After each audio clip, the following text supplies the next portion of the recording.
Welcome to the Secret Underground Laboratory Recovery and Salvage, where rude mechanicals do magic. Hello, I'm Bronze Age, Director of the Secret Underground Laboratory Recovery and Salvage, and welcome to another episode of Chair Hospital, Windsor Ward. Now, Windsor is the name of a chair design, and the basic key element of it is this single slab for a seat. The legs are put in holes drilled in the bottom of the seat, and the back is put in holes drilled in the top of the seat. And this design goes back probably to before the Industrial Revolution, early 1700s, maybe even earlier. There were men who lived out in the woods of Britain. They were known as bodgers, chair bodgers, and they would chop down trees. They would split out a big slab for the seat, carve it down, and using very primitive tools, something like that, they could drill the holes. The legs and the stretchers, they could be turned down on a spring pole lathe, but they could also be just simply carved out of a piece of wood, split from a log. And it made a lightweight, fairly strong, durable chair. And the story goes is that King George III, American Revolution, Boston Tea Party, that King George, went to a hunting lodge, and he sat down in one of these chairs, and he thought, wow, that's a great chair. I need some of these for my castle. And his castle, of course, was Windsor Castle, and from that point on, they were called Windsor chairs. Whether that story is true or not, who really knows? But, you know, it makes a good story. Now, the story of the chair bodgers gets a little confusing at that point. The Industrial Revolution meant that furniture making moved into factories that were powered by water wheels usually, and steam engines later on. And there was a story that the bodgers kept working by selling turned chair legs to the furniture factories, which personally I think is kind of silly. If you've got some sort of a powered lathe that could turn out a dozen of these in an hour, I don't know why you would be buying chair legs from a guy out in the woods using a spring pole lathe. And bodger can either mean a highly skilled craftsman who lives out in the woods, or it can mean a poorly skilled craftsman who lives out in the woods, again, depending on who you listen to. I think the problem comes down is that there was another word in English at that point called botch, which we use as like a botch job to mess something up, do it poorly.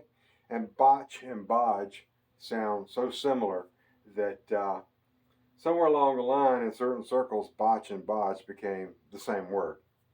For myself, I think there's no connection between bodging, and I don't think that bodgers ever sold chair parts to factories.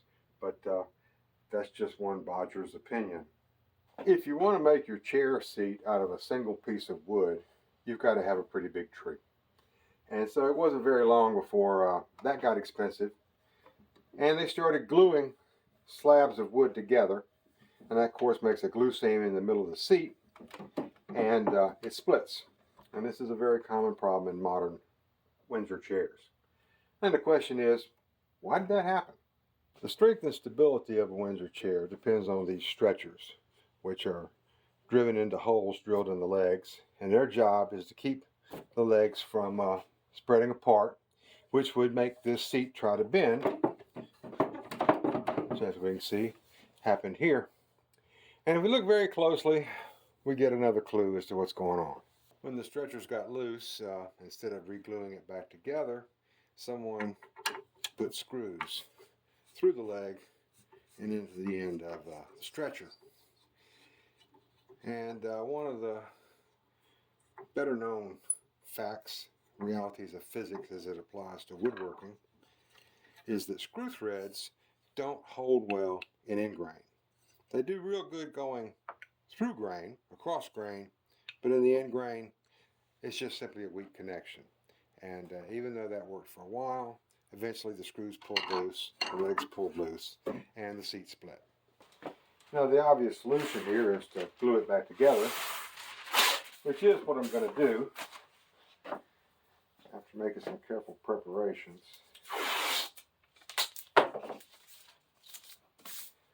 try and not get any more glue on my bench than I have to.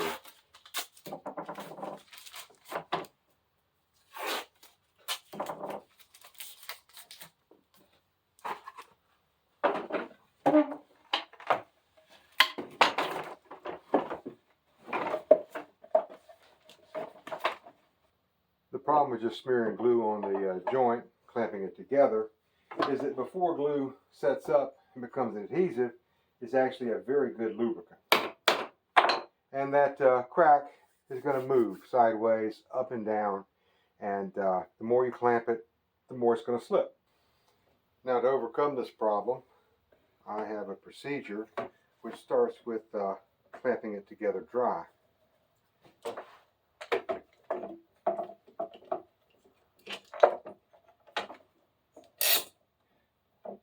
And that will allow me to get the joint lined up perfectly straight and smooth.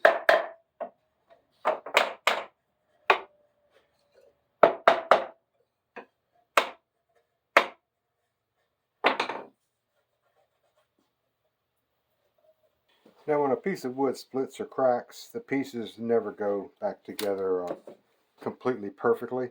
There's just too much distortion in the wood fibers. But when a glue joint breaks, you can usually get it back together almost perfect. And what I'm going to do is I'm going to drill a row of holes about 2/3 of the way down through the chair slab. Certainly don't want to go all the way. But I just get this 1/8 inch drill bit lined up. And I come down about every 4 inches or so. Right on the seam.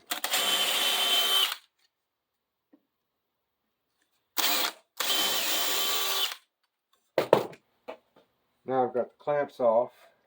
I'm going to open up the crack as wide as possible, as gently as I can. And I'm going to get as much glue down in here as I can. And I see I got one screw hole that missed the seam altogether.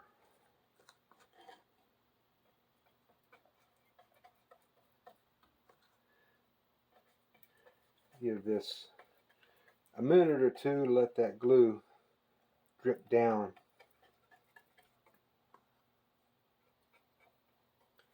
Especially around the holes that I drilled.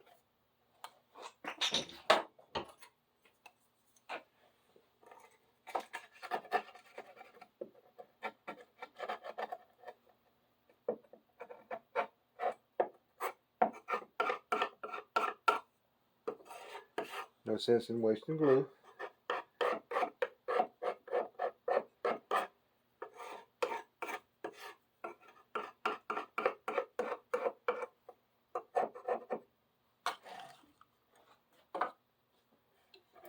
Now, I can reapply the clamps lightly.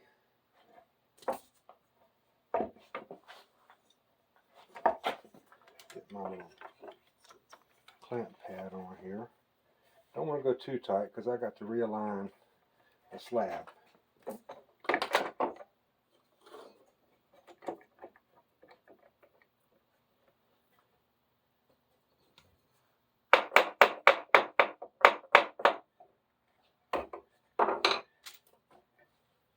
And for the holes, I've got barbecue skewers.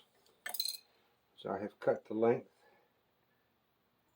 and they will go down each hole. And that will ensure that the slab can't slide back and forth.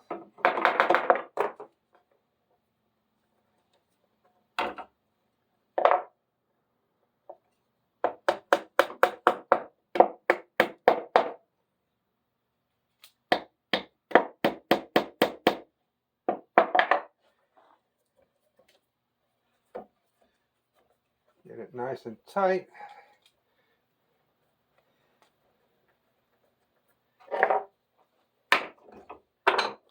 Now, important step here, turn it over gently so that you don't knock your clamps loose. And clean up any glue that leaks through, because it's easier to clean it up now than later. A common shop wisdom says you should not wipe up glue with a wet rag, but that applies to bare wood.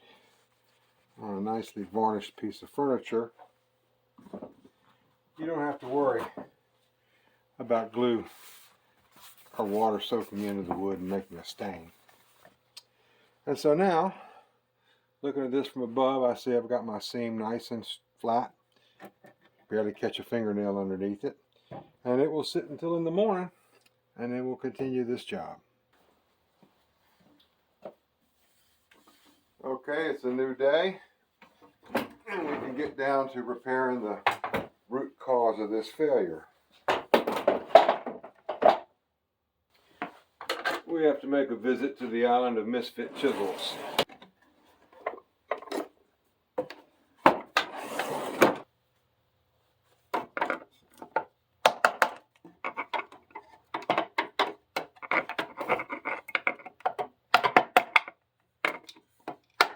One thing I can be thankful for is that whoever tried to hold this chair together with screws did not use any kind of glue.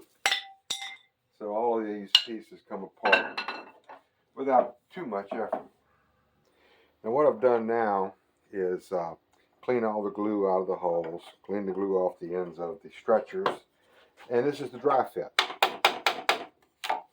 I'm going to get everything in the position where it belongs, and then I'm going to get my rope clamp out and make sure that I have everything ready so that when the glue is on here, I spend the minimum amount of time getting everything straight and adjusted correctly and clamped down. Now I've got glue on all my joints. Make sure each leg is fully seated.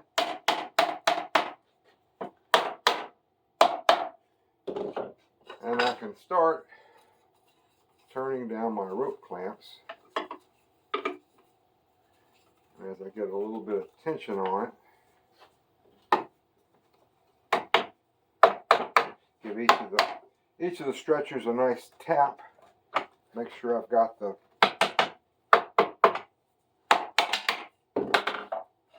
everything seated, and then I just go around until I've got it all down where it's supposed to be. Well, it's a brand new day.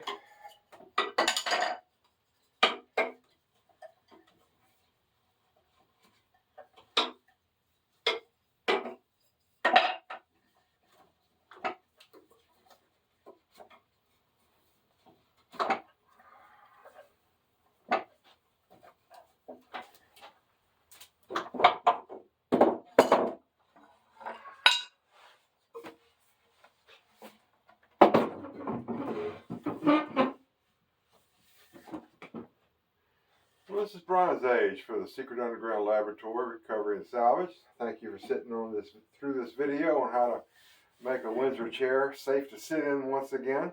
We'd really appreciate it if you would hit the thumbs up button. Any questions or comments are always welcome. I'll respond to all. And again, thank you for watching.